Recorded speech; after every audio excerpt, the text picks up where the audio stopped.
ආයුබෝවන් මේ වීඩියෝ නරඹන අසන සියලු දෙනාට අනන්ත බුදුගුණ බලයෙන් යහපතක්ම වේවා කියා මුලින්ම ප්‍රාර්ථනා කරනවා. මදක් ආපසු හැරී බැලුවොත් ගිය දේශනයෙන් කළේ මේ නාලිකාවට ප්‍රවේශ වීම.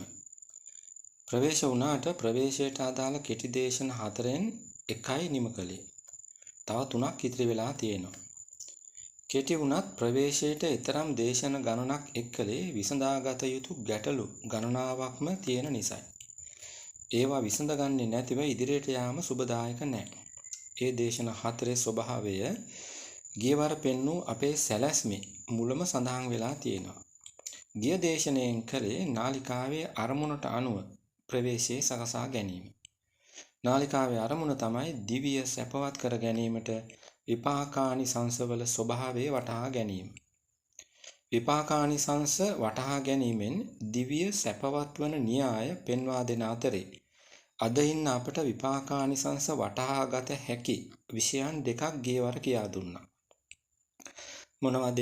එකක් තමයි ජ්‍යොතිෂය. අනෙක එහි අතුරු විෂයක් වන හස්තරේඛා ශාස්ත්‍රය. ජ්‍යොතිෂයෙහි න්‍යෂ්ටිය වන්නේ අපේ ජීවිතයේ හැඩතල කියාපාන කොටු 12. ඒ කොටු 12ට හිත තියලා තමයි විපාකානිසංස වටහා ගන්න වෙන්නේ. ඒට ඔබින ලෙසින් තමයි මේ නාලිකාවට අපූර්ව කොටු 12 කියන නම ලැබුවේ. විපාකානිසංස වටහා ගත හැකි එවන් කොටු 12ක් ලෝකේ කොහෙවත් නැති නිසායි කොටු 12 කියන පද දෙකට ඉදිරියෙන් අපූර්ව යන විශේෂණය යෙදුවේ. දෙවන දේශනයේ විදියට අද තියෙන්නේ නාලිකාවේ ඒ නමට අනුව ප්‍රවේශයේ සකසා ගැනීම. ඉදිරිය වටහා ගැනීමේ පහසුව තකා දේශනයට පෙර පෙන්වූ මූලාශ්‍ර 2 හා චිත්‍ර 4 ස්ක්‍රීන්ෂොට් ක්‍රමයට හෝ කැමති ක්‍රමයකට පිටපත් කරගන්න කියලා ඉල්ලනවා. යලි මතක් කරනවා හොඳින් අහගන්න. කොටු 12 කියන්නේ හුදු කොටු 12කට නෙමෙයි. මේ කියන කොටු 12 අපේ අතීත කතාවේ ප්‍රතිබිම්බයක්. තව පැත්තකින් කියවොත් අතීතයේ ඵලයක් වන අද අපේ ජීවිතයේ හරස් කඩක්. ඒ හරස් කඩේ පදනම තමයි සෞරග්‍රහ මණ්ඩලය. දැන් දේශනයට පෙර පෙන්වූ චිත්‍රය එකට අවධානය යොමු කරමු. එහි තියෙන්නේ අපේ ග්‍රහ මණ්ඩලයේ බව සාමාන්‍ය නුවණක් තියෙන අයට පවා බොහෝ පැහැදිලි. අවකාශයේ එය සැබවින්ම තියෙන්නේ සිරස්ව නෙමෙයි තිරස්ව. සූර්යයා හෙවත් ඉර තියෙන්නේ එහි මැද.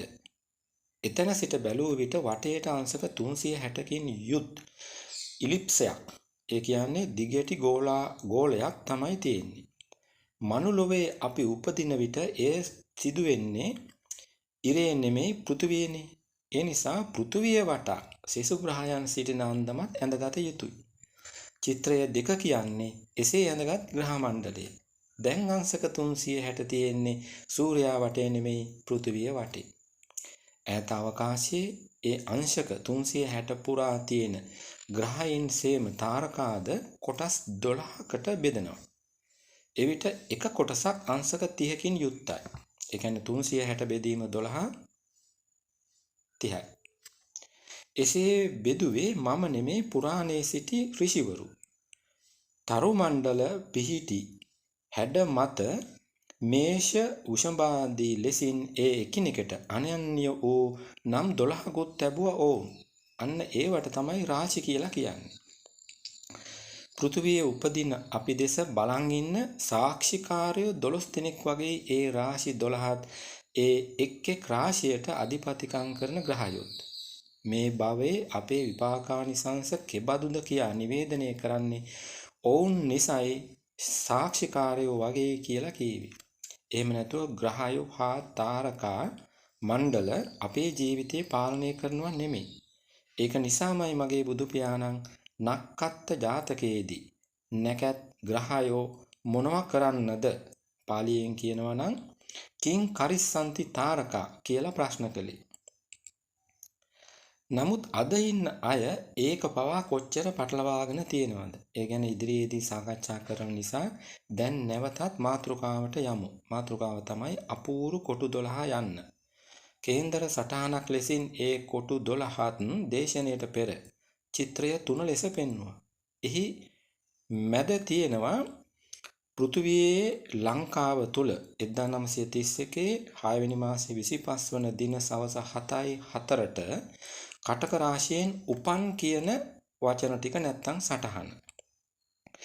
එහි එක් අදහසක් තමයි ප්‍රස්තුත දවසේ හවස 7:04ට ලංකාවට ඉහළින් අභ්‍යවකාශයේ කටක කියන තරු මණ්ඩලය දිස්ුණා කියන එක. ඒ කටක කියන රාශියම තමා අංක 1 කියන කොටුවෙන් නියෝජනය වෙන්නේ. කටකයට පසු තියෙන්නේ සිංහය. කටකය කියන අංක 1 කොටුවට වම් අත පැත්තේ දෙවැන්න තමයි ඒ. තෙවැන්න කන්‍යා රාශිය. ඒ විදියට වම් අත පැත්තෙන් නම් කරගෙන යනවා තුලා, වෘශ්චික, ධනු, මකර, කුම්භ, මීන, මේෂ, වෘෂභ, මිථුන කියලා. එහෙම තමයි රාශි 12 සකස් වෙන්නේ. මෙතනදීම හොඳින් වටහා ගත යුතු දෙයක් තියෙනවා. ඒ තමයි හැම කෙනෙකුගේම අංක 1 කටකය නොවන බව. අංක 1 කොටුව කටකය වන්නේ කටක රාශිය ලංකාවට ඉහළින් පවතින කාලෙක උපන් අයගේ පමණයි. ඔවුන්ට තමයි කටක ලග්නයෙන් උපන් අය කියන්නේ. මේෂ ලග්නයෙන් උපන් අයගේ අංක 1 කොටුව මේෂ, 2 වෘෂභ. වෘෂභ ලග්නයෙන් උපන් අයගේ අංක 1 කොටුව වෘෂභ, 2 මිථුන. ආධුනික අයට පළමු වතාවෙන්ම මේ සියල්ල වැටහෙන්නේ නැහැ. අත් නොහැර කරගෙන යනකොට පෙරපින් ඇති අයට මේ සියල්ල මැනවින් වැටහෙනවා. දැන් දේශනයට පෙර පෙන්වූ චිත්‍රය 4ට අවධානය යොමු කරමු. සැබවින්ම අද දේශනයේ වැදගත්ම ටික තියෙන්නේ එහි ඇතුළත් වගුවේ. එය මැනවින් වටහා ගන්න නම් චිත්‍රය 3ත් ළඟට ගත යුතුයි. ඒ නිසාමයි මුලින්ම කිව්වේ ඒවා පිටපත් කරගන්න කියලා. චිත්‍රය 3හි තියෙන කොටු 12යි වගුවේ තිරස් අතට තියෙන පේලි 12යි දෙකක් නෙමෙයි එකක්. වගුවේ වම් පැත්තේ කොටුව හෙවත් භාවය කියන සිරස් තීරුව ගමු. ඒ කියන්නේ පහළට යන තීරුව. ඒ යටතේ තමයි චිත්‍රය 3හි ඇති කොටු 12 අන්තර්ගතය කැටි කරලා තියෙන්නේ. අංශක වශයෙන් කිව්වොත් එහි මුලම අංක 1 කොටුව කියා තියෙන්නේ චිත්‍රය 2 හා 3හි අංශක බිඳුවේ සිට අංශක 30 දක්වා වන සීමාව. රාශි වශයෙන් ගත්තොත් ඒ කටක රාශිය. අංක 2 කොටුව කියා තියෙන්නේ චිත්‍රය 2 හා 3හි අංශක 31 සිට අංශක 60 දක්වා සීමාව. රාශි වශයෙන් ගත්තොත් ඒ සිංහ රාශිය. ඔය අනුසාරයෙන් සෙසු කොටු 10 වටහා ගැනීමත් අපහසු නෑ. රාශි කියන එක තව ටිකක් විස්තර කළ යුතු නිසා රාශි භාවිතයේ මදකට පසකින් තබලා භාවය කියන එක ගමු.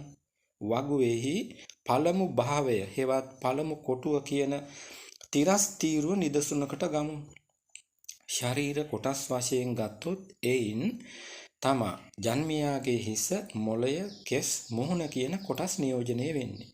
ගුණාංග වශයෙන් ගත්තොත් එයින් තමා ජන්මියාගේ පෞරුෂය, ජීවන ශක්තිය, බාහිර පෙනුම නියෝජනය වෙන්නේ. දෙවන භාවය හෙවත් දෙවන කොටුව කියන තිරස් තීරුවත් ගමු. ශරීර කොටස් වශයෙන් ගත්තොත් එයින් තමා ජන්මියාගේ උගුර, බෙල්ල, දත්, දකුණු ඇස කියන කොටස් නියෝජනය වෙන්නේ. ගුණාංග වශයෙන් ගත්තොත් එයින් තමා ජන්මියාගේ තත්වය, ධනවත් බව ආදිය නියෝජනය වෙන්නේ. පුද්ගලයන් වශයෙන් ගත්තොත් තම පවුල නියෝජනය වෙන්නේ දෙවන භාවයෙන්මයි. තුන්වන භාවයේ හෙවත් තුන්වන කොටුව කියන තිරස් තීරුවත් ගමු. ශරීර කොටස් වශයෙන් ගත්තොත් එයින් තමා ජන්මියාගේ අත, උරහිස්, දකුණු කන කියන කොටස් නියෝජනය වෙන්නේ. ගුණාංග වශයෙන් ගත්තොත් එයින් තමා ජන්මියාගේ ධෛර්යය, වීරිය ආදිය නියෝජනය වෙන්නේ. පුද්ගලයන් වශයෙන් ගත්තොත් බාල, සහෝදර සහෝදරියන් එයින් නියෝජනය වෙනවා. ඔය අනුසාරයෙන් බලාගෙන යන විට ප්‍රස්තුත කොටු 12න් ජන්මියාගේ හිස සිට පා දක්වාම කියවෙනවා. ඇතුළේ ඇති ගුණාංගත් කියවෙනවා. ජන්මියා වටේ ඉන්න අය ගැනත් කියවෙනවා. අද අපට වහා නොවැටුණාට ඔයිටත් වඩා අපූර්ව බවක් තියෙනවා ඔය කොටු 12 ඇතුළේ. ඒ තමයි කොටු 12 පුරා තැන්පත් ග්‍රහයින් 9 දෙනා මත අදාළ භවයට, ඒ කියන්නේ උපන් ජීවිතයට මතුවලා තියෙන අපේ විපාකානිසංසත් මනවින් වටහා ගන්න පුළුවන් වීම. දේශනයට පෙර පෙන්නු මූලාශ්‍රය 3 හා 4 කියන බුද්ධ දේශනා පහු වෙලාවක හරි නිවි හැනෙille කියවා බලන්න. එවිට මේ කියන දේ තව ටිකක් වැටහෙවි. ඉතින් ඒ නිසා ඒ කොටු 12 අපූරු කොටු 12ක් නෙමෙයිද? පැහැදිලිවම අපූරු කොටු 12ක්. ඒ වුණාට මේ ඍෂි විද්‍යාවටත් නොයෙක් විවේචන තියෙනවා. ඒ ගැන ඊළඟ දේශනෙන් සාකච්ඡා කරන නිසා අද දේශනය මෙන් නිම කරනවා. මේ වීඩියෝ පෙළෙන් ලෝකයාට සැපතක් වන බව වැටහේ නම් අන් අයටත් බලන්න අහන්න ෂෙයා කරන්න. මෙවන්ම කෙටි දේශන මාලාවකින් යුත් සෝපාක නැමැති මගේ බෞද්ධ නාලිකාවත්, විශ්ව කර්ම ගෙදර නැමැති වාස්තු විද්‍යා නාලිකාවත්, මනුසුව නැමැති මනෝවිද්‍යා නාලිකාවත් නරඹන්න අහන්න කියා ගෞරවයෙන් ඉල්ලනවා. මේ දේශනය නැරඹූ ඇසූ සියලු දෙනාට ජය සතුට පිරි සුබ දවසක් ප්‍රාර්ථනා